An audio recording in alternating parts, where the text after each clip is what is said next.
கிருஷ்ணர் புல்லாங்குழலுடன் இருக்கும் படத்தை வீட்டில் வைக்கக்கூடாது, ஏன் தெரியுமா? ஒரு ஆன்மீக விளக்கம்.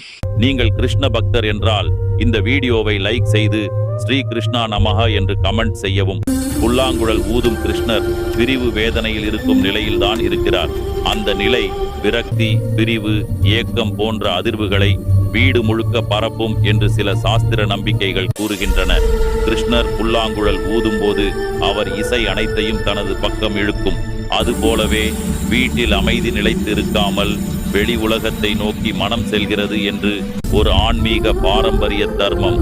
சின்ன சின்ன கருத்து முரண்பாடுகள், நிலைத்தன்மை குறைவு, செல்வ வளம் குறைவு, உள்ளுக்குள் கவலை, இவை ஏற்பட வாய்ப்பு உள்ளது என நம்பப்படுகிறது.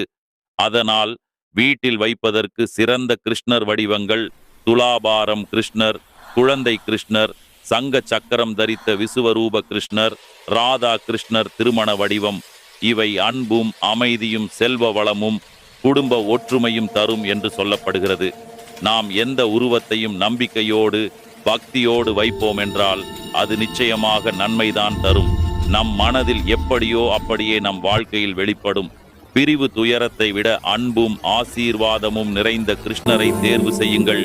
உங்கள் இல்லத்தில் அவர் பூரண ஆனந்தத்தை ஊற்றட்டும். ஆன்மீக புரிதலில் ஹலோ சந்திரன்.